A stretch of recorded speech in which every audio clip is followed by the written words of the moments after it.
Hello, everyone.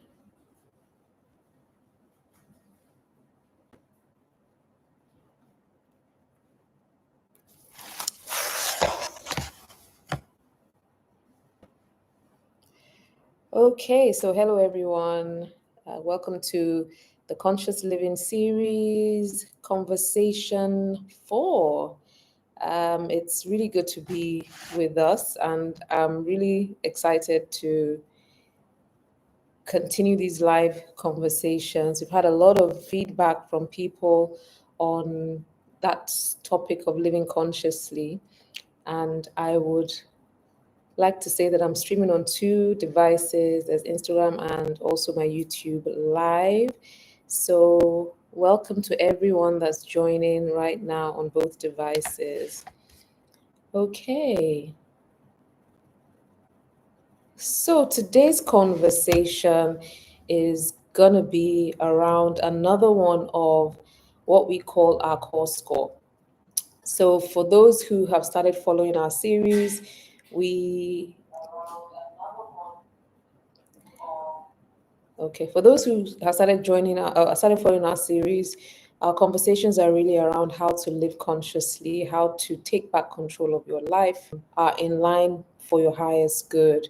Decisions that are made out of from a position of power and not a position of fear.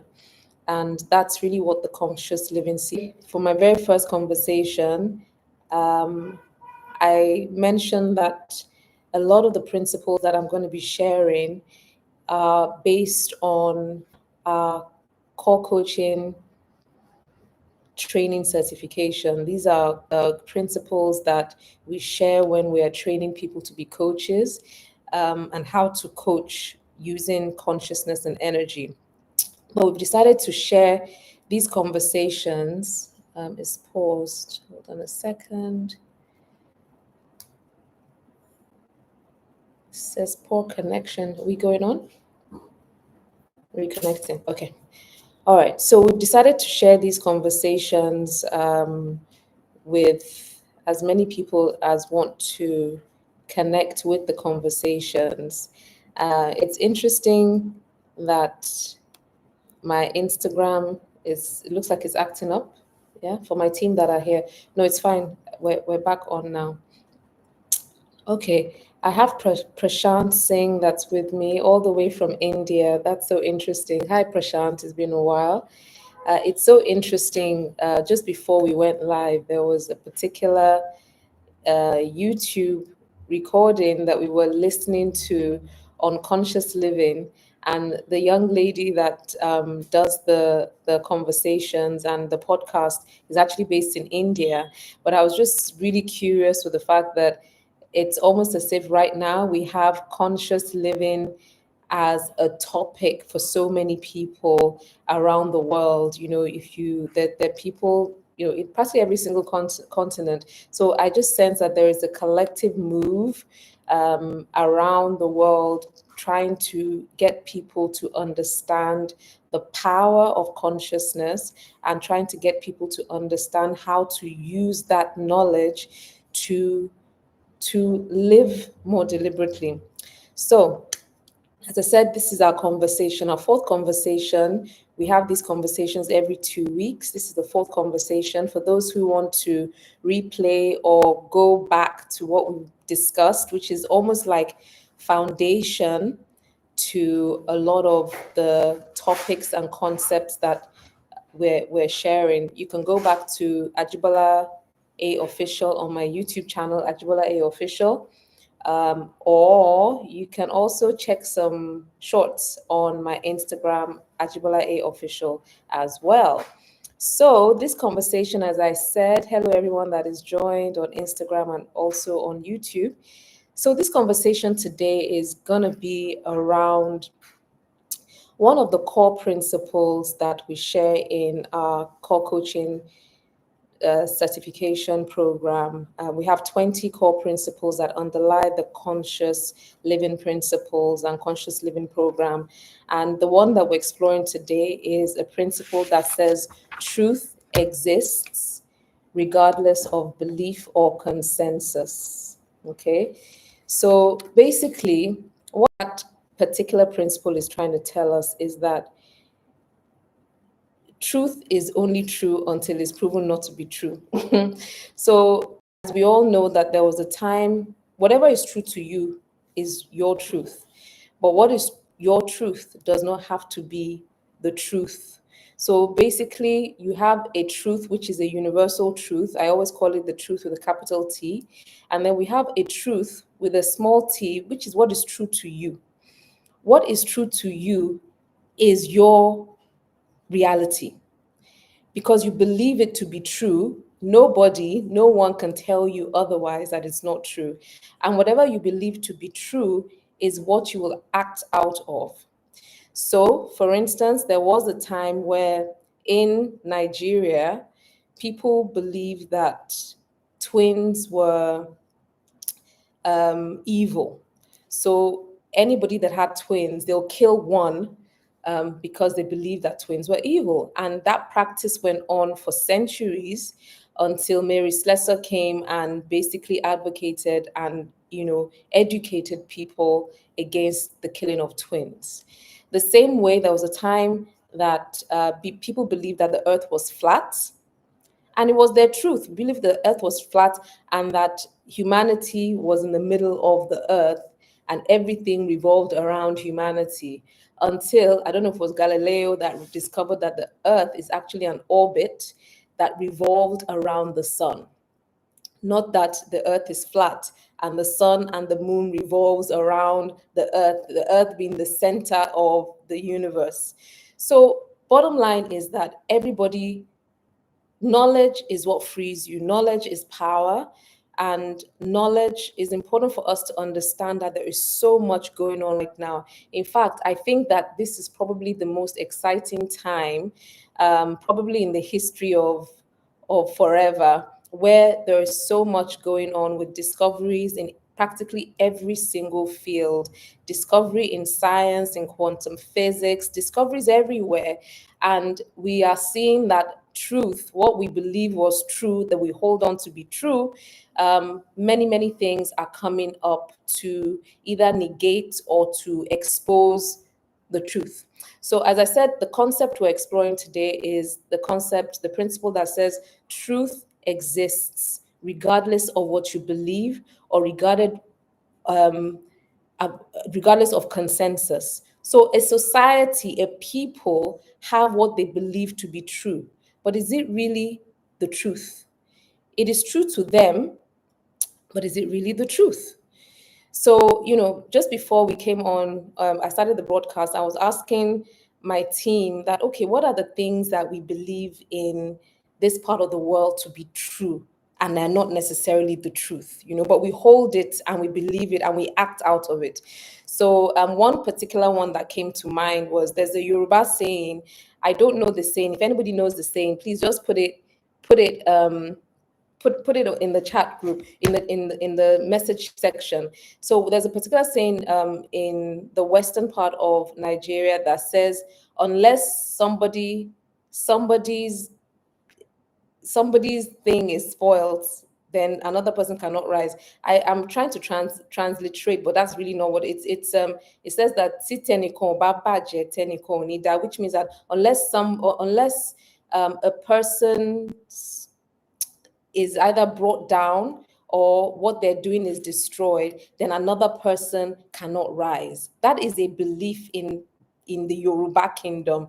And with that belief, people basically use that as an excuse that, well, this person has to come down for me to rise. And if you pull somebody down, then it's okay, because the belief is that unless somebody goes down, then you cannot rise. But the truth is, people can rise at the same time. We have stars who are stars simultaneously. It doesn't affect your stardom. You have Davido, you have who are the contemporary Afrobeat stars right now?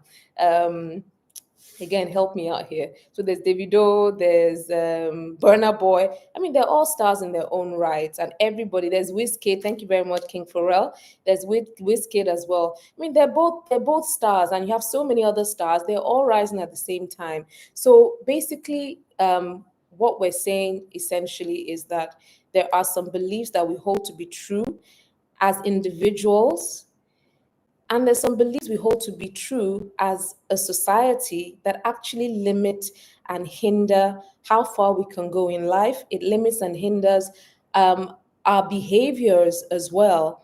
And we need to be really, really conscious about these beliefs. And we need to ensure that in order for us to live, challenge those beliefs, switch them to beliefs that are empowering and beliefs that would actually help you to live deliberately. So, with that principle shared, what I'd like to talk about is how those beliefs are formed, right? Because, sometimes you wonder that, okay, where am I getting them? Because remember, in the first two, three conversations we had spoken about how these beliefs are in your unconscious, they're in your subconscious. They're like programs running in the background that you're not even aware of. You don't know that they're there, but they are programs that unconsciously they're sort of guiding your life and you're not even aware of it. So, where are these beliefs from? Where exactly do the beliefs come from? So, first of all, we have to recognize the fact that the brain is like a computer. The brain is literally like a computer, like the most formidable computer. I think people who created the computer were probably modeling it after the way the brain works, right? So, for those who are old enough to remember the way computers worked in the 80s and the 90s, remember that a computer in itself is just a hardware. For you to do anything, if you turn on your computer, for you to do anything on your computer, you need to put in a floppy disk and download software. And by the time you download different types of software, you can now interact with the computer and the computer will do things for you. So that's exactly how it works. The brain in itself is like a hardware, right?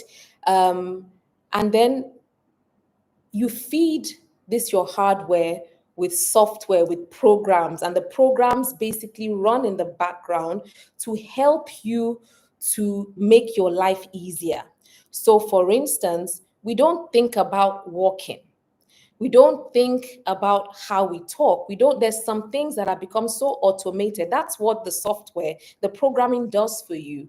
It helps you to do things and you learn it when you're young. Confident confidentiality. Okay. So you learn these things when you're young. So how does it work? When you're born into the world, there are some rules that you require to live successfully in the world that you are born into and in the environment and the society that you live in. So, the way that human beings operate and work is that for the first 7 years of your life, you are basically learning the rules. You are basically downloading programs into your subconscious that are helping you, that are automated and helping you to survive in the world that you've just been born into. And you'll notice that um, little children, if you observe the way they operate, they're almost as if they're not in this world. So for the first 7 years of a human being's life, your brain is operating at what you call theta level. Theta level is a level between consciousness and unconsciousness. And basically, what that helps little kids to do is to download the programs they need to live. Little kids, children 1 to 7, 1 to 5, 1 to 6, they are almost as if they're in a fantasy world. For instance, if you see a little child that believes that they're Spider-Man, they really believe they're Spider-Man. If they put on like a tea cloth or put on a napkin, they will think that they are Spider-Man. If they think they're on a horse and they're using a broom to do or something to pretend as if they're on a horse, in that little child's mind, they are literally on a horse. Their imagination is so alive that their brain, what it does is that the brain is allowing itself to observe, to learn, to get all the codes that it requires to operate in this world. And then those codes, so for instance, you don't do this. This is acceptable behavior.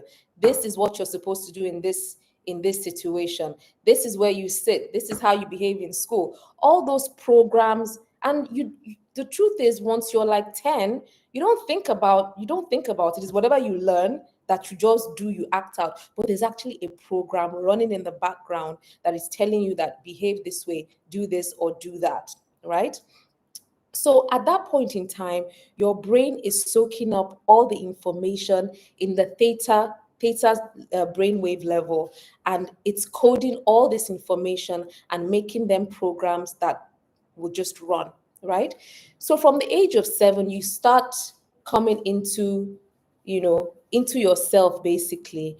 And at the age of 7, what typically happens literally is that your brain, there's the left hemisphere and right hemisphere. Up to the age of 7, the two kind of like work simultaneously together. Children are all creative, they're in their dream world and what have you. But by the time you're 7, the two start operating distinct from each other. So the structural part of your brain and the creative part of your brain work in tandem but not together as they used to when you're younger. And let me tell you what that basically does. What that does is that your mind, there's so many different parts to your brain, and I think I'm taking us on a psychology course here, but there's so many different parts of your brain that you've got your active mind, and then you've got your subconscious mind. Your subconscious mind is the one that holds all your programs, all the things, your experiences. If you want to make a decision, your subconscious mind is like, what has happened before in the past? If I touch this thing, I'll get burnt, so do not touch this thing, you know but your creative mind is the one that says, okay, I want to go here, I want to go there, looking at solutions. And your creative mind is the newer part of your brain, your prefrontal cortex, right at the front. So that one is the creative part of your brain. Now, as I said, your brain is a supercomputer, and your brain can basically tell you what is right, what is wrong, what is true, what is not true, if you allow it, if you are still enough to allow your brain to actually direct you in the way that you're supposed to go, that is good for you. Now, I'm gonna stop. This is 21 past. Just to before we go on to how we can basically test ourselves and see whether we are living in truth, we are living in alignment, and what is true to us. Just to ask anybody if they know any of those limiting beliefs or beliefs that are held to be true, but they're not really the truth. If there's anybody online that can just share, I mentioned one about, somebody's thing has to fall before another one rises. It's a popular saying and belief in the western part of Nigeria. Anybody else online to share? Okay, I have another one here. I know that there's some people who believe that you don't trust no one. Nobody's to be trusted.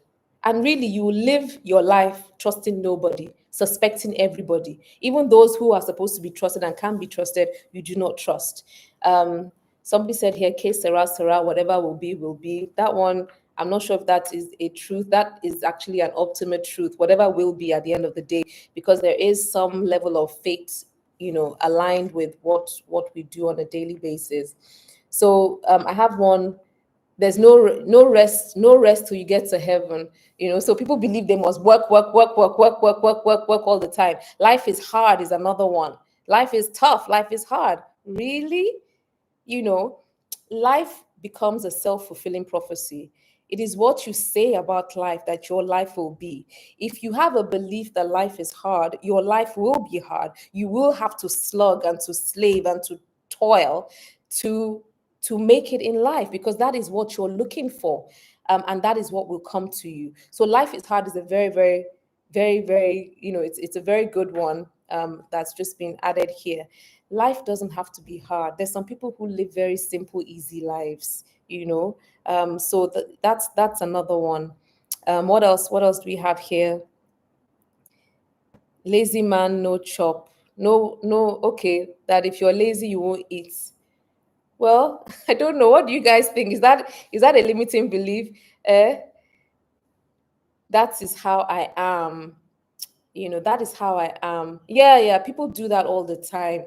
They're like, that's just the way I am. You don't, in fact, many times you don't even believe what you are, because what you are has become so automated that you don't see yourself. You can never be your own mirror. And when I do coaching conversations and coaching sessions with people in the corporate world, for instance, one of the things that I like to get them to understand is that there is a reality mirror.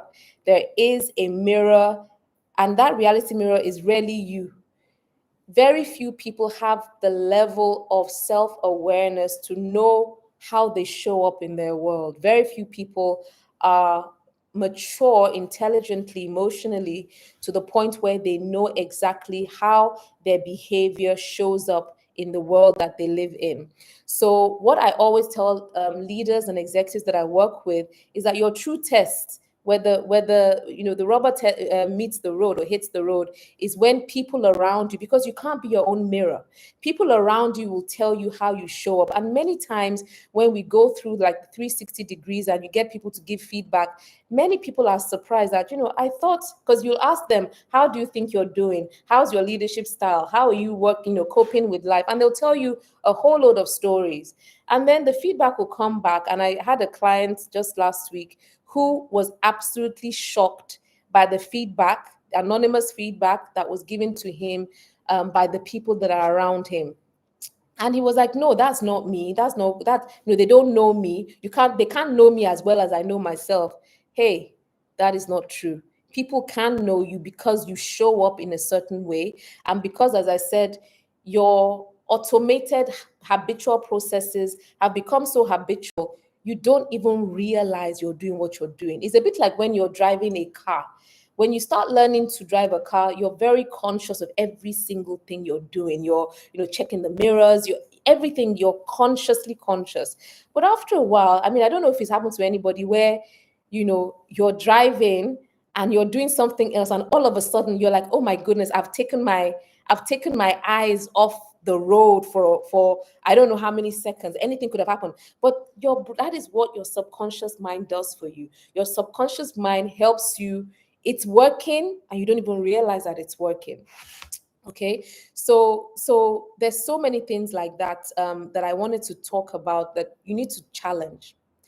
And as I said, whatever is in your belief system is your reality. Whatever is in your belief system is what would either limit you or propel you forward. So I'm going to give you another story. I don't know if anybody knows the story of Roger Bannister. Roger Bannister, it was a UK, a British doctor who was, or maybe he was a medical student, who was the first man to run the mile in less than 4 minutes. So up to the time, I think it was 1954 or whatever, what the medical field taught us is that the human body, our physiology, is not created to run a mile in less than 4 minutes. And for centuries, when marathons had been run, nobody broke that rule. So Roger Bannister, if you read his memoir, he was like, really, who says our skeleton, who says we can't do that? And he practiced and he trained, and he ran the mile in just under 4 minutes. That record of running the mile for under 4 minutes stood for only a few weeks. After him, 3 weeks later, another person broke the 4 minute mile. And ever since then, people have been running the mile in less than 4 minutes. So that example shows the power of your mind and the permission you give your mind to do or not do. As we said, if you believe you can or you can't, you're right. It is whatever you give yourself the permission to believe. You can imagine people saying that, oh, my human body, because of the way my frame is, I cannot do this. Once you say you can't do it, you will not be able to do it, right? So That is the power of limiting beliefs. And that is why it's important for us to really look at our beliefs, to challenge the beliefs that we have held onto as little children that don't necessarily work for us anymore, that might limit us, moving forward and being the best version of ourselves that we can be. Okay. So today I think I'm gonna pause for questions. Anybody? Okay. So I'll move on with something related to how the conscious and the subconscious mind works, right? Before my last piece. So there's a thing called muscle testing, and I remember I remember doing this for my children and my nephews and nieces at some point in time, where I'll tell them to think of something, and the muscle, if you can press down on your arm, if your muscle is strong, it means that you're telling the truth. If your muscle is weak, it means that you're not telling the truth. It really freaked them out, and I think it still freaks them out today. But let me tell you the science behind that, and it's really the science behind even things like lie detector tests and all that, how they're able to be so accurate. So basically, if if you say something, right? Maybe your conscious mind wants to do something or say something. In your subconscious mind is intelligent. There is a whole field of science called kinesiology that basically is a science, is a new field of science, maybe not so new, a couple of decades old, that basically talks about body intelligence. That your body knows exactly, number one, your body knows the truth, and your body also knows exactly what is true and what is good. Your body, that's, that our body is so intelligent that we don't even use it. So the way kinesiology works and what they're using kinesiology to do right now is that, for instance, and we do this in class when we do our training sessions, we actually test this out in class. If you put natural cane sugar in your, you know in your energy field, or you're looking at natural sugar, or you bring natural sugar on your hand and you do this muscle testing thing with natural sugar, your muscles will be strong. So it's just literally, you put your hand out, and you only need like one finger or two fingers to test your muscle. If you bring artificial sweeteners into your field and you hold out artificial sweetener, your muscle will weaken. And what that tells you is that artificial sweetener is not good for your system. Your body is so intelligent that it can do that. And there's a whole field now that is researching how they can use kinesiology to tell you what drugs to take, the drugs that are good for you, the kind of foods that is good for your body, and the kind of foods that's not good for your body, all on body intelligence. So what happens is that if somebody is saying something that is not true, your subconscious is saying something that's not true. What happens is that your conscious mind is saying something that is not true. Your subconscious mind will test it. And if it is not true, because your subconscious mind is the one that controls your muscles, and you do the muscle test, disharmony between your conscious mind and your subconscious mind, and your muscles will be weak. So you can actually use muscle testing to test quite a lot of things, but bottom line is, you can use it to test what a true belief is, what is true in all essence of being true, not just what is true to you.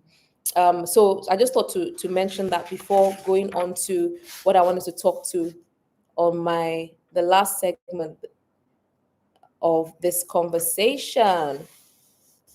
Okay. Any questions so far? And then for those who want to catch up with the conversations that we've been having, you can go to Ajibola Official Live on YouTube. So Ajibola Official on YouTube, or some of posts that I've posted on Instagram. Any questions? I don't know if there are any questions. No. All right. So one of the beliefs, and I'm going to be very controversial here, and it's for no other reason, just to help us to understand um, the power of holding on to beliefs that we believe to be true. So as a woman, um, women, there's a belief, for instance, that um, a woman needs a man to feel safe. A woman needs a man for their source of living. There's one song, I don't know, for I can see some oldies on this Instagram live. So there's a song that goes, no romance without finance. Gwen Guthrie, I'm sure many of you know that song. That if you don't have money, don't come near me. There's nothing wrong with that. But I think it's born out of a collective belief that women, um, sorry, from a collective belief that you are to be dependent. Women are to be dependent on the man who is the hunter, the gatherer, but forgetting, and that women are the natural nurturers, which is true. But we have to realize that life has evolved, life has changed to where we are today, whereby women are working, women are making a living, women are able to share part of the responsibilities. And when you have this belief that you need to be linked and hooked with a man for you to have your sense of self or your sense of self-worth, regardless of the situation, regardless of the condition that you're living in, is a limiting belief that I want women to really think through and to challenge. Don't get me wrong, I am a feminist. I really do love for men to do this and to do that. But there is a line also whereby you actually give your power away. And power is not, I'm not talking about strength. I'm saying that I've had these conversations with a few women in recent times, and I think that's why I want to talk about it on this particular conversation, where you're going through abuse within your relationships, but because you feel that you need a man to be safe, you feel you need a man for your financial security, you're holding and you're staying there. um that is a disempowering thought, and I think it makes a lot of people not get the best out of relationships, because what you're looking for is the financial and not necessarily the relationship part of two people being together. It's the finance that you're looking at. If you don't have it, just don't come near me.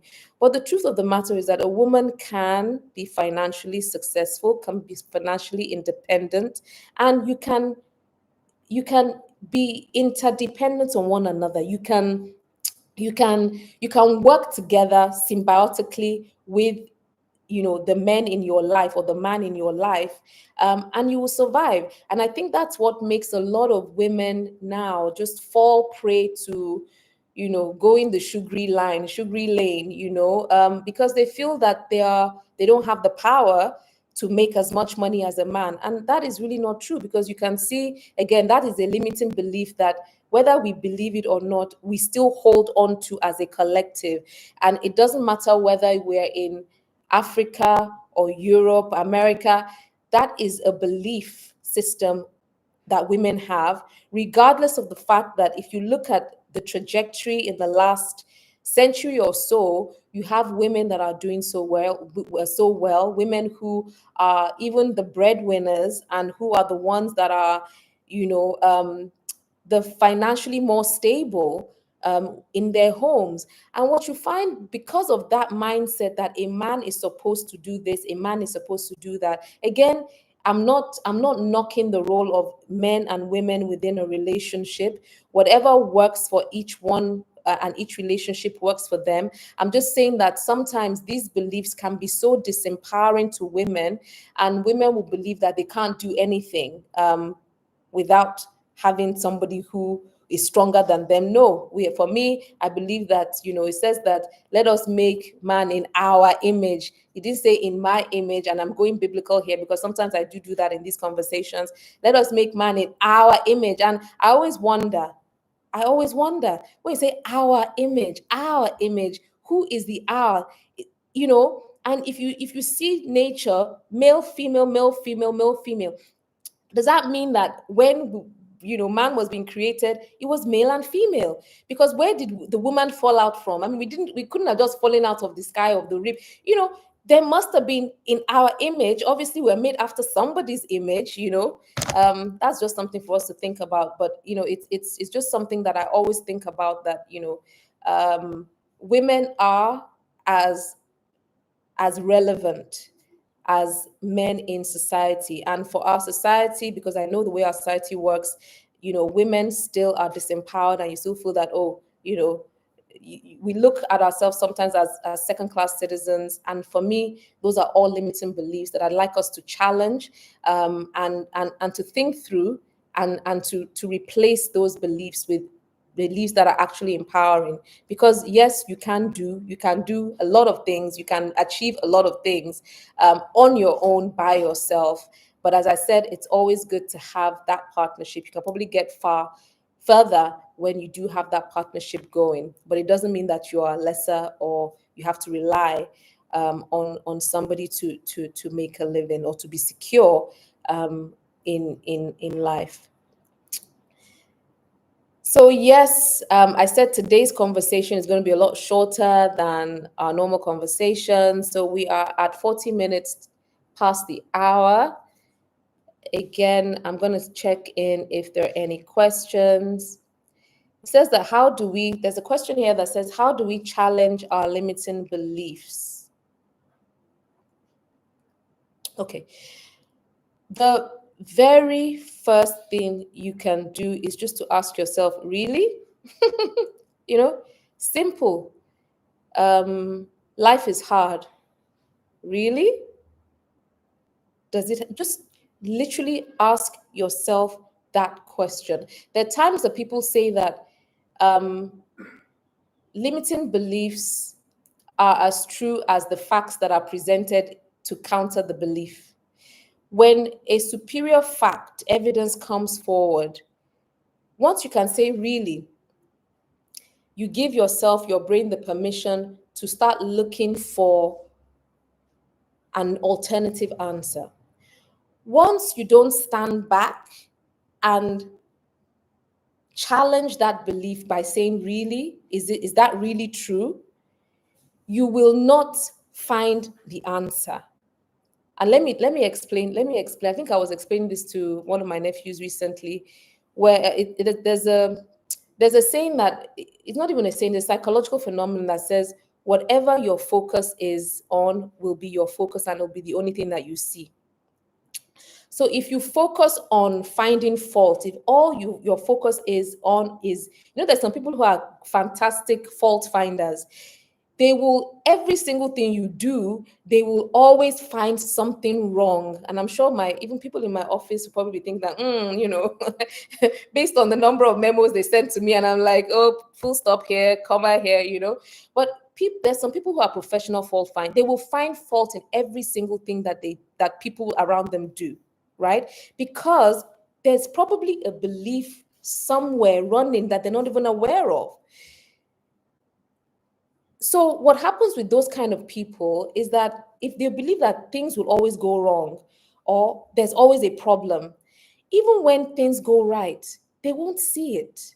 Even when people around them are doing the right thing, they will not even see it, because it's just not something that they are paying attention to. There's also something called the observer principle in quantum physics. That is, whatever you see, you focus on, that you will see. And there was one experiment that was done just to prove this. And so they had a basketball game going on, and they asked one set of people to look at the people that are the team that was dressed in black, another set of people to look at the team dressed in white. And then along the way, during the game, there was a man in a monkey suit that was jumping up and down on the court. And staggeringly, a huge amount of people in that experiment did not see the man in the monkey suit. Why? Because their attention was on what their focus was on. So whatever your attention is on is what will be in in your mind, and that is what your mind will look for, right? It's called inattentional blindness. You will be blind to everything that you don't have your focus on. I mean, I don't know if anybody knows, if you're at the times that, for instance, you want to buy something, right? You want to buy a car, a BMW 3 Series, new one. Up to that point, you were not seeing three series BMW. But the minute you say you want to buy that car, all of a sudden, everywhere you go, the car pops up. That is the way your subconscious mind really helps you out, because it's what you are thinking about. Whatever is your focus will be your focus, and your brain will help you to find that thing. So, as I said, going back to the scenario of people finding fault, if your focus is always on somebody will do this something wrong, you will always find a problem in whatever it is that people do. So, in answering the question, how do we challenge our limiting belief, is as simple as just stepping back and asking yourself, really, is that true? Is there another alternative to that? What if what if this is not true? So start challenging yourself that way, and challenging the beliefs that you hold to be true, beliefs that you have learned from when you were young, beliefs that you learned from the school you went to, from the society you live in, and start challenging it. Really, is it true? Is that true to me, my own perception, or is it the universal truth, which is true regardless of belief or of consensus? There's another question here says, you have to feel good all the time or anxiety is bad. Okay, so human beings were actually made to be in a state of homeostasis. Is that the word? Is that how you pronounce it? I'm not, is it homeostasis, homeostasis? So we actually created to be in a state of balance. When we're off balance, and it's a way of your body telling you that there's something wrong, there's something going on here. So when you are in a state of anxiety, that is feedback from your body intelligence. Remember, we mentioned it earlier, to say that there is something going on. And what you need to do in that state, when you start feeling anxious about something, is to ask yourself again, what's really going on here? And just be present in the moment to interrogate your feeling. What's really going on? Why am I anxious? You know, what am I afraid of? At the root of the majority of anxiety is fear of something. What are you afraid of? Fear is the opposite of faith. How can you literally shift your anxiety and release yourself from a position of anxiety? So anxiety is not an optimal state for any human being to be in. It's telling you something. So I know that I don't know if I mentioned it in this conversation, but when I'm in my training mode, I use this example all the time. People find it very hard to believe that I'm actually a very shy person. I'm an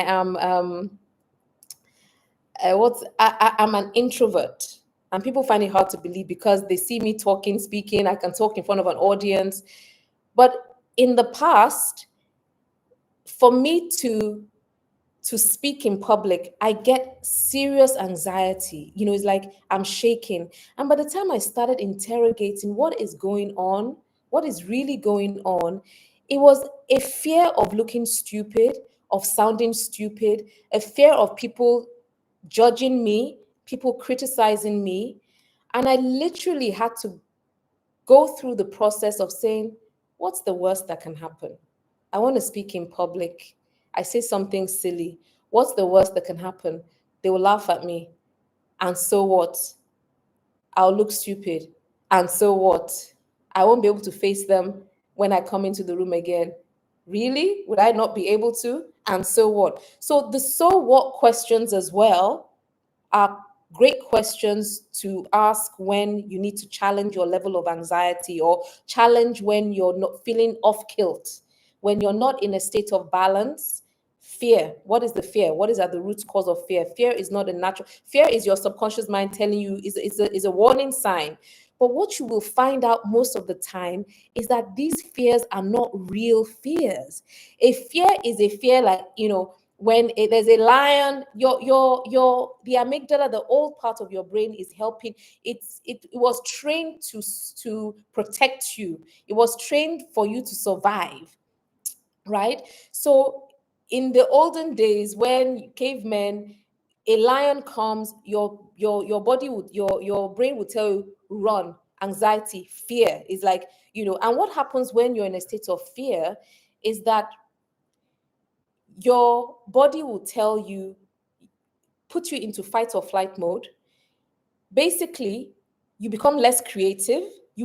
Because that's the way physiology, that's the way it works. Because at the point where you're trying to run away, is fight or flight. You either fight the animal or you run away from the animal. You don't need to be creative. Your body will say move. And basically, when you're anxious, you don't think creatively. The hormones in your body are hormones that, it will take the blood to, like, your limbs to run. So it basically constricts. That's why people who are under stress, constant stress, we're not meant to be under stress all the time. When you're in a state of constant stress, what it means is that your body is in a fight or flight mode, whereby you become less creative, because in fight or flight mode, the hormones that are released and excreted by your body, your system, is to say, you don't need to be creative, you don't need to, you just move, right? Your heart, your blood flow, it constricts. And that's why people who are under pressure, who work high pressure jobs, a lot of them have heart related issues, high blood pressure, hypertension, because your body, your I think your metabolism also goes faster. You're not supposed to be in that state for a long period of time. It's just for a short period of time. You get yourself out of danger, and then you go back to a position of balance. So if you are in a state of disharmony, unbalance, start listening to. So part of conscious living is for you to start listening to your body. Your body is intelligent. When something is not right, don't overthink. Just ask yourself what's going on. Your body will tell you when things are not right, when things are not okay, right? So start listening to your body and start questioning your body to ask yourself, what is really going on here? Why am I feeling this way? Why am I feeling off kilt, off center, right? Prashant, hi Prashant again. He said in Hindi, Prashant is calling from, he's joined us from India. He said, Kisi ko Siddharth say, okay, I will not try and murder that, but basically it means if if all your effort go in one direction, then the Almighty creates such situation that you want. Absolutely. I was saying it, that life is a self-fulfilling prophecy. If your effort, your energy, and your life goes into where your attention is focused. If your attention is focused on, oh, I don't want to be poor, somehow life will give you a situation where that would be your constant focus. It will be it will be the constant in your life to be in a state of not wanting to be poor. So that's why, people talk about the power of positive thinking. And when you realize and catch yourself in a state where your thinking is negative, try to switch it to the positive. Instead of saying, I don't want to be poor, it will be a state of, I want to be abundant.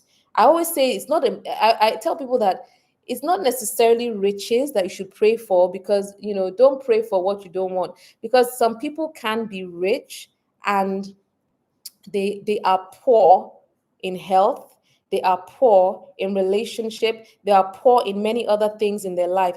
Abundance, on the other hand, is a situation where you have overflow of different things, not necessarily money. Abundance is abundance of good health. Being rich without good health is neither here nor there. You probably spend all your money, trying to cure uh, poor health. So when your intention is on abundance, life will give you what to be abundant about. And I hope you understand where I'm coming from. If your intention is not being poor and your focus is on being abundant, they're two different things. Some people might think it's the same thing, but it's actually not the same thing. One is born out of fear, from a position of fear, and the other one is born out of a position of a natural state of being, of more, of plenty, right? Of positivity. So when you and remember, when and the reason why this is important is because when you do things from a position of fear, your mind is still in that fight or flight mode. Your hormones, your body is still saying to the world, I'm in survival.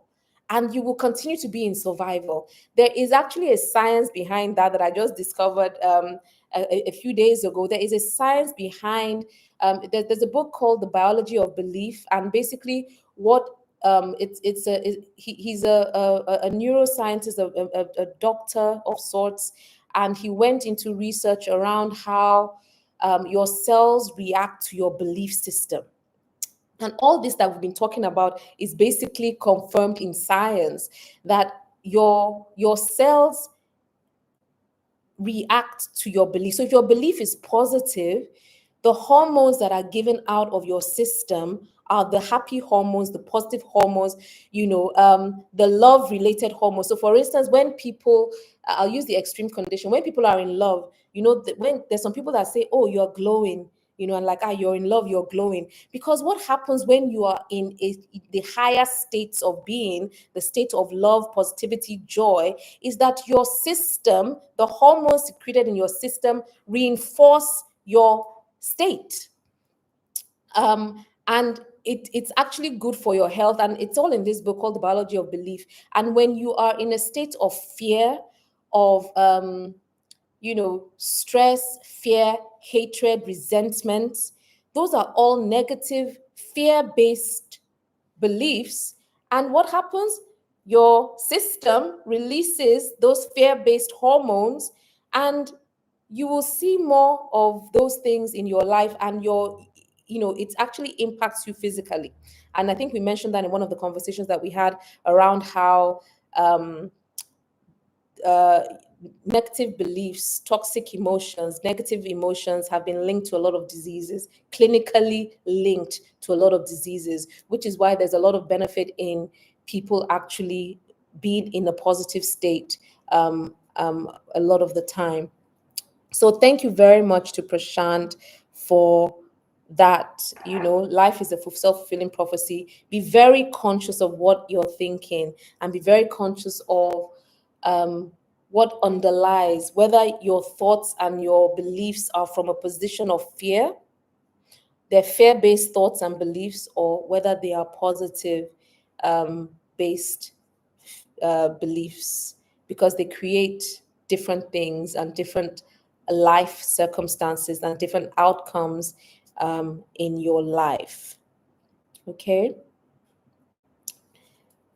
So that is our conversation for today. We're coming to 6:00. Let's see if there are any other questions.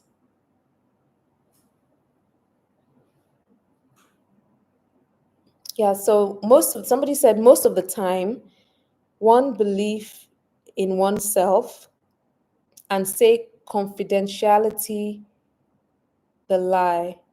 And after some time, this resembles the truth to others. I'm not sure I totally understand that question, but I can try to decode it and say that yes, it's what you believe that you become, basically, is what I'm getting from that. And that's very true. Your belief will become you. So be careful.